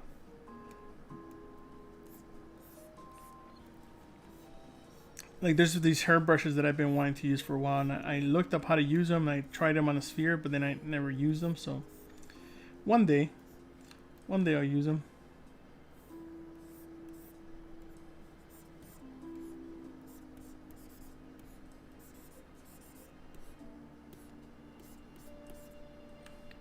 Here I'm just kind of adding detail that kind of matches him, so when you blend these things off, they kind of look like they belong. But obviously all these leaves need specific type of detail, you know. Maybe also some what is it called? Like some of the ones that I was looking up, they had all these like weird bits, like they were all deformed. So I might add some of that later. But I could potentially just do that on one and just duplicate it over, because they're all the same. His consistent though is probably worms. He probably just eats worms all the time. That's what I would say. Worms or some kind of other bug. I don't know. I kind of want that tongue to have two little, like two little tendrils, you know. Like the more I look at it, but just an idea.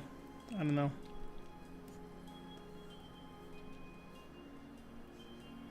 Something like that, maybe.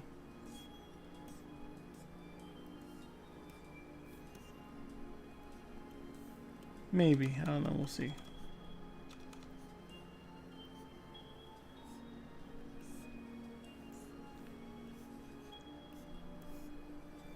Because why would he have a tongue just like us, right? He's not human. Do whatever he wants.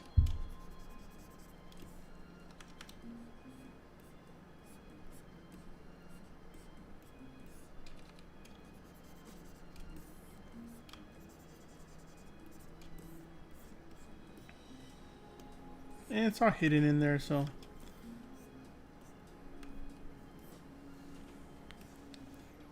Nah, let's go back to the other tongue. It kind of competes too much with his teeth. Then you can't see his tongue as a specific thing, and then his teeth get all kind of lost. And that's the last thing I want. I want his teeth to be very, very visible. Like that's why I made them kind of silver. Like I figure they're compressed like diamonds from the ground or some kind of metallic thing, so they pop. But yeah, that's I feel like this guy's pretty good overall. Let's see, what else can we do? Maybe I could get one of the leaves and detail that out. There was another character that I wanted to work on a little bit on. It was kind of, let's see. Yeah, maybe he could have little small spikes, right? Like in his tongue. That's a good idea too.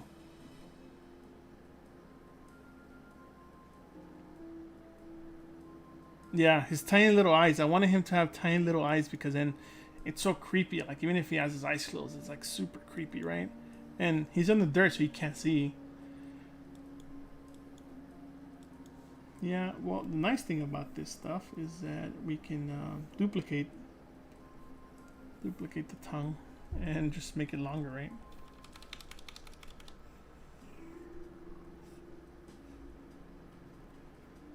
And that's where this tool comes in really handy, because it's taking care of both sides.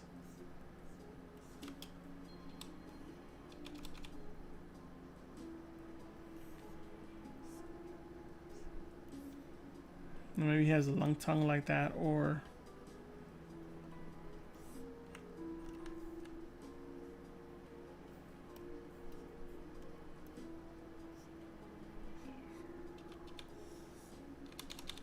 his tongue is just hanging from the side of his mouth.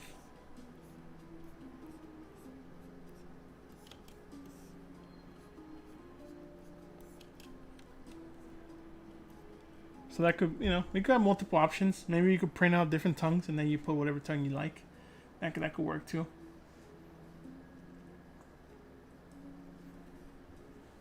Oh, long tongue, like a thin long tongue. Yeah, he could potentially have that too.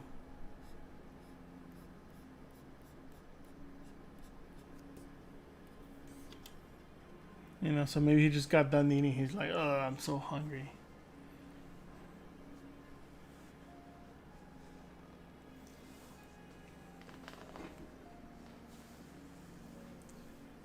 Well, in this case, for idea creation, it was just like something I saw from a movie, right? Like it's a redesign of something that I thought I might like, that I didn't like the way they did it in the film. And maybe that's a lot of the stuff that I'll be doing now. Since like I love fan art, I usually don't do it. But how would I redesign some of this stuff? I think that's a potential. Kind of like this guy, right? He's a Mandrake. Mandrake idea is a generic idea, but he's from Harry Potter. So I was thinking, what would this guy look like if these guys would live in Harry Potter world? I don't know. It's kind of interesting tongue.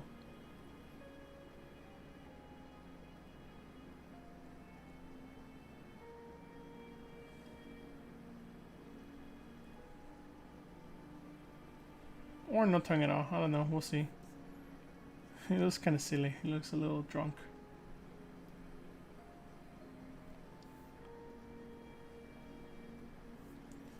But yeah, I think that's kind of where we're going to leave off with this guy.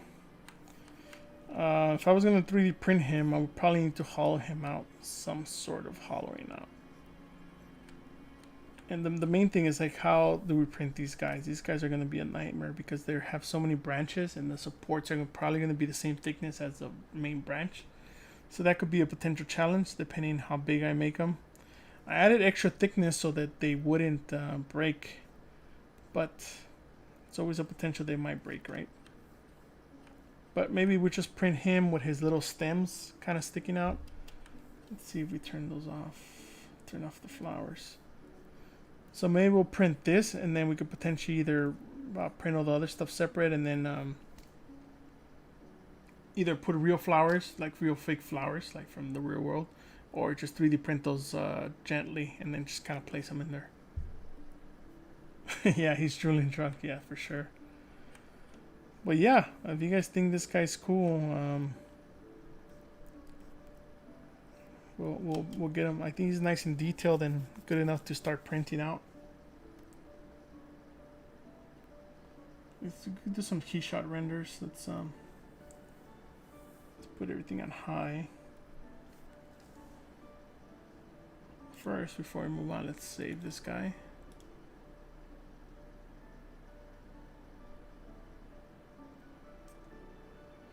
So what I'm doing is making a mandrake, right? It's a little plant guy, little plant creature that yells when you pull him out of the dirt. So that's why his mouth is open, because he's yelling and it's kind of screaming, like kind of upset. In his function, he's just going to sit on the jar, or potentially even just sit on top of a plant, and that's it. It's just decoration. Keyshot, because I don't know Marmoset. Or I will probably say Marmoset. I know people love Marmoset. I just never had the time, since I never really worked in games. I never really had the time to deal with it. But maybe that's something. Yeah, he's kind of like a weed. Like when you think of weeds, he's probably underneath those things. He's the one making them sprout.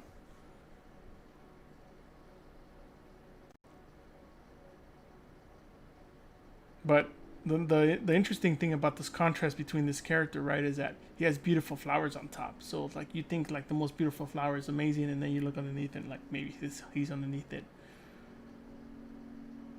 But let's do some renders, and then we'll get closer to the end of the stream.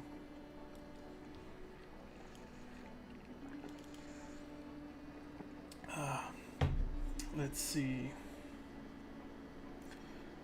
What kind of material can we make him off? It'll be nice and soft and squishy.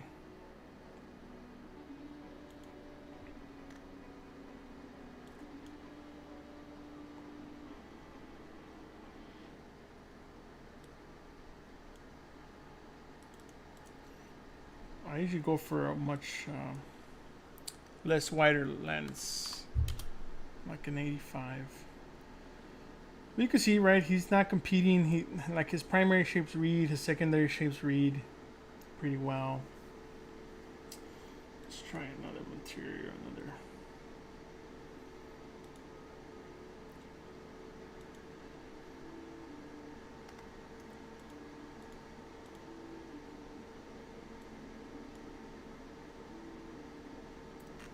Let's try some wood actually, because he'd probably be made of some kind of. Let's say he's made of maple.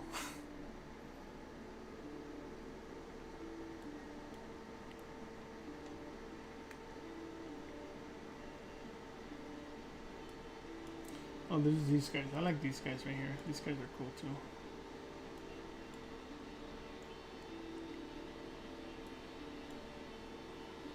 Let's see this one.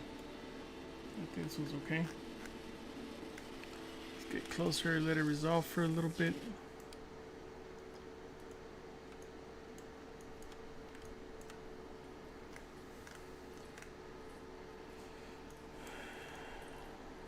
Alright, let's see if we have any questions.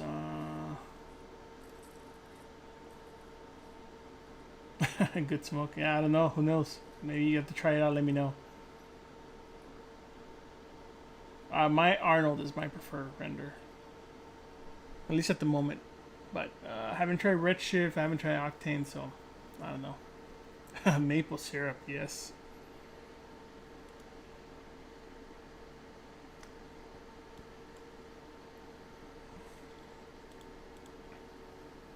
But yeah, I tend to do a lot of these test renders just to see what it might potentially look like, or if anything needs to be touched up, you know, because at a gray scale it should look pretty good, and then if we painted it, we're just enhancing those features. So I think it looks pretty angry, pretty mean. So he's in a good spot.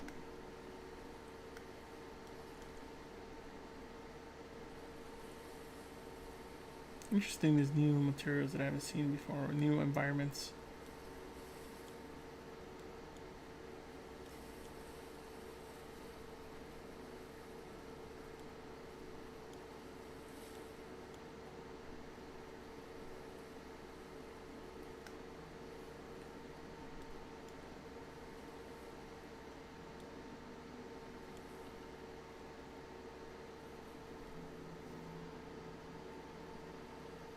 Well, if you should buy the Keyshot that comes with the one you could buy from Zebra. It's way cheaper. I think it's like $300 or $200. I'm not sure the number, but it's way cheaper than 1K. So I would suggest maybe buying that. That's what I'm using. It's Keyshot Pro for ZBrush, so it has some limitations, but for the price, it's pretty good. I mostly use Keyshot just for these type of renders, just to visualize what it looks like before I commit and UV and move everything over. Because it's pretty decent, you know, for what it can do.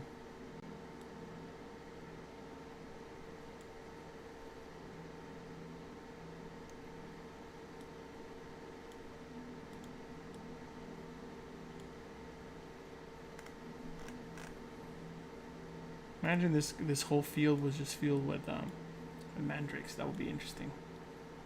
Yeah, or you could just stick to Marmoset, but then you have to bake all the maps out and all that type of stuff. See, the only thing with this is you just gotta wait to resolve, you know. Let's see what we can do with the GPU.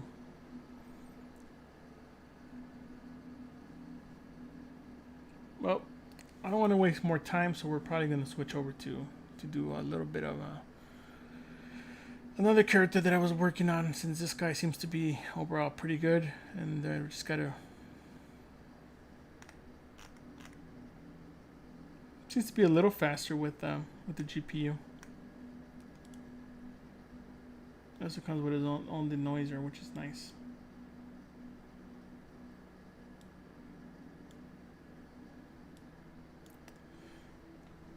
Let's see. Let me see if I can find a link for you.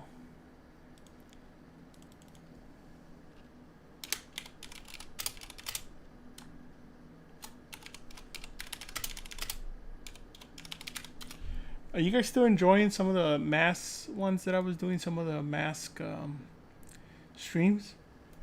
If so, I could probably do some more masks. I have a couple more ideas that I kind of want to tackle, but.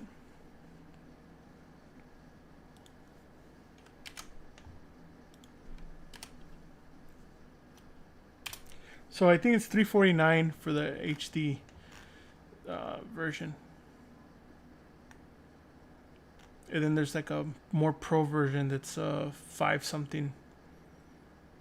But it's a pretty good deal. You can see the limitations and features. It's pretty good. There's also, let's see, the bridge you need as well. So look into that. I had it since the beginning, so for me, I just upgrade every time a new one comes out and just pay for the new upgrade. So give that a try.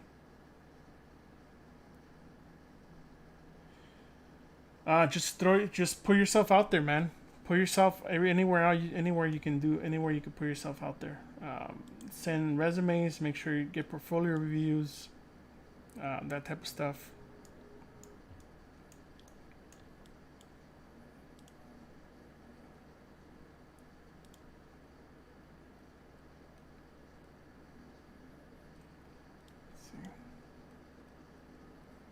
Oh, kind of like this. It's disgusting. Sorry, I just like kind of grossy stuff.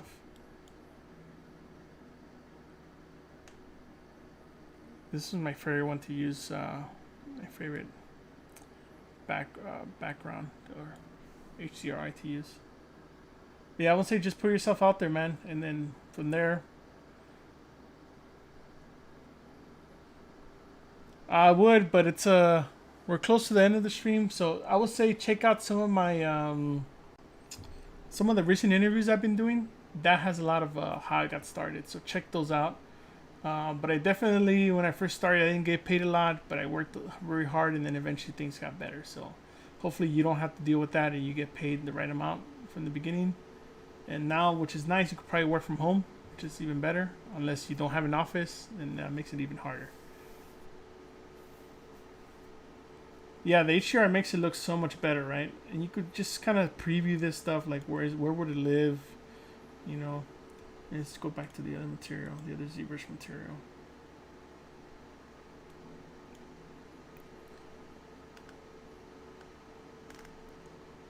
But yeah, you do these renders, you know, you see, you just wait a couple minutes, or not even minutes, you just wait a couple seconds, you can see some of the stuff resolve.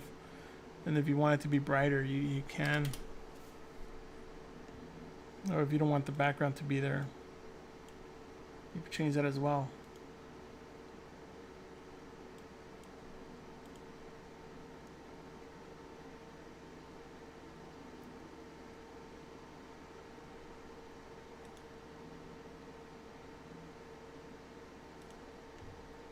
Let's play around with something.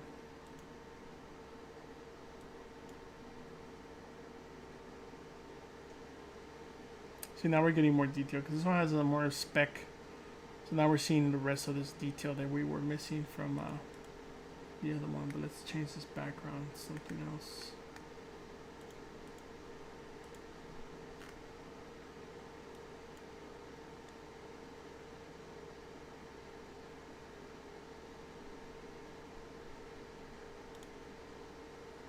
I like seeing the background. I know a lot of people don't, but I kind of prefer it.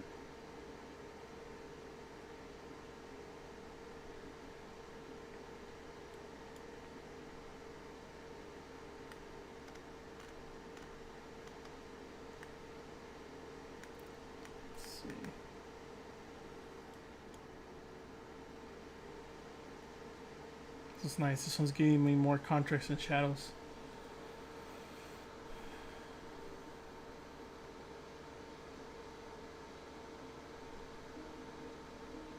But yeah, try checking out some of my check out my Instagram. I put some links on some of the interviews that I've done, and that kind of will give you more insight on jobs and stuff.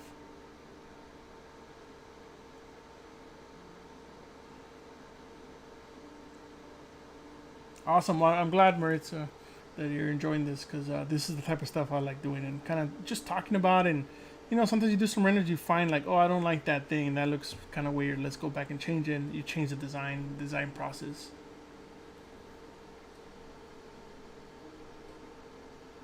Yes, this guy's gonna definitely be dirty and have a lot of dirt and all kinds of you know, some grease stains and a lot of opacity and a lot of like AO and dirt and that type of stuff, you know. But this is just like simple shader, nothing crazy about it.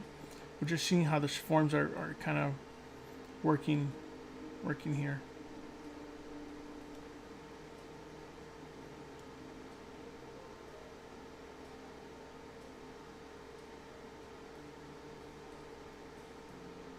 Like I feel like I need to make some nubby parts here, like kind of had it before, but maybe a little bit different or a lot smaller, so that they kind of blend in. Because right now these guys just feel like they're popping on. So maybe you can go back and turn that layer on, because I think I still have that layer. Let's switch over to that subtool, and I think it's these guys. Yeah, but maybe we need to make them like half. Right now they're too much. Yeah, we could try that. And the nice thing is that you just click that and then go back to KeyShot. And then what it's doing is re-importing that stuff in, and then we can see it live.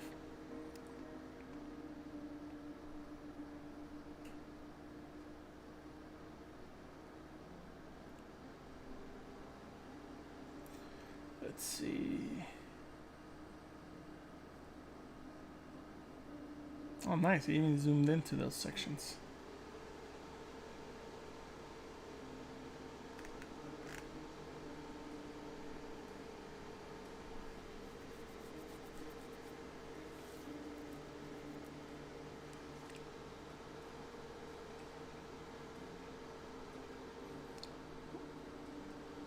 Yeah, that helps. You see, now it doesn't just feel like they were kind of just shoved in there. They feel like there's motivation for the growth with those little knobs. It kind of breaks that surface up. So I think that helps a lot.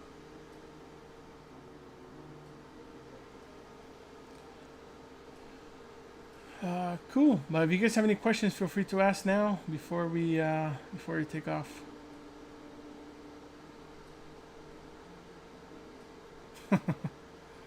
Hey Mario.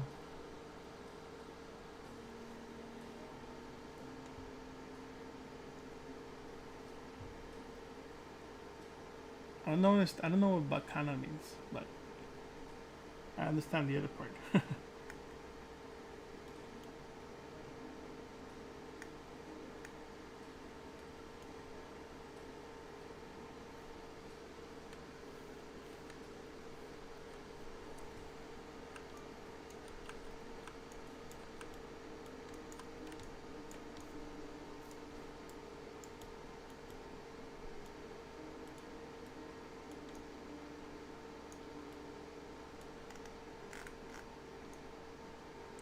Yeah, imagine, look at that. Like if he's in the kitchen, somebody's gonna eat him.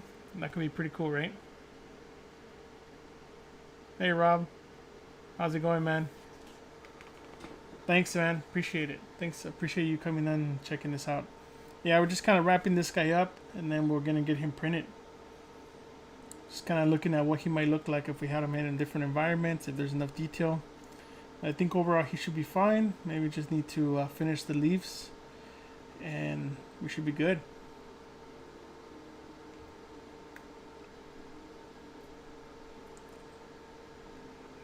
Cool. So now that we explored this part, we can close this guy down. And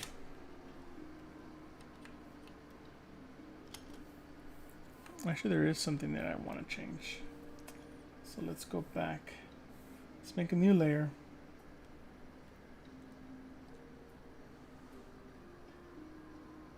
What advice do I have for a beginner? Just keep working on it. Don't give up. The hardest thing is getting over the UI. Once you get over that and knowing where all the stuff is at, everything becomes way easier. So just be patient. Don't give up. I think that's my main advice that I would give you.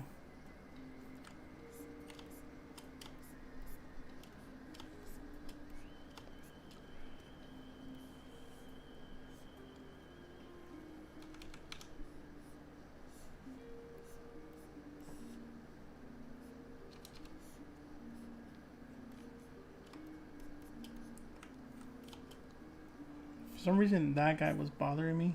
Let's see what kind of change that will make.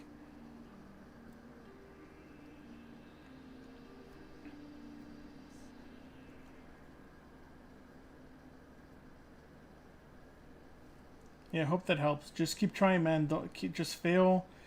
Make mistakes now that you're studying and you're practicing this stuff as opposed to later. Yeah, I think we're gonna keep that change.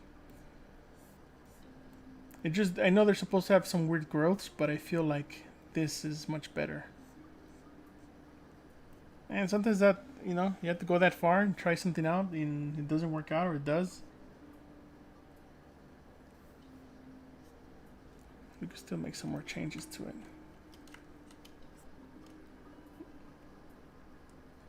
Sorry, gotta turn it back on and go back to the highest level, turn it back on, go to the lowest level. Just hit it with a little smooth so it kind of balances those things out. It just a little bit, I was kind of looking at this and it felt like the rhythm of the way things are splintering off, it needed a little bit less of a bulky part there than that.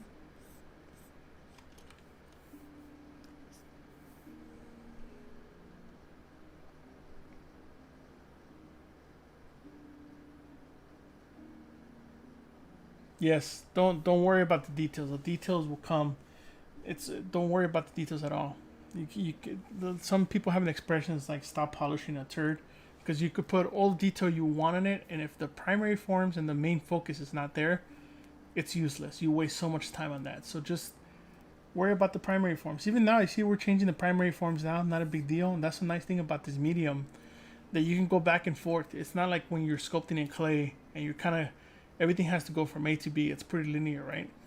Here you can go back and forth and chill and see the results and not lose a lot of time, So I say think about that and just practice. That's the main thing.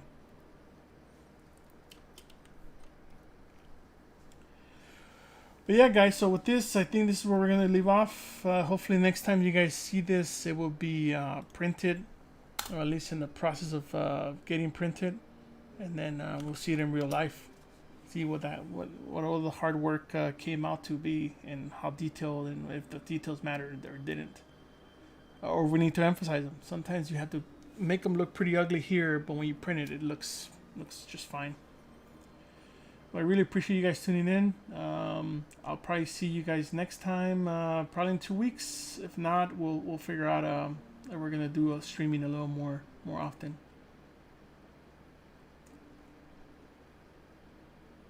Okay, maybe we'll set up the stream for setting up how to print it out as well. Like how would I prep it and what the supports look like and all that type of stuff if you guys are interested. Awesome. Yeah, thanks for tuning in. Awesome, guys. So with that, I'll leave you. See you guys next time. Thanks.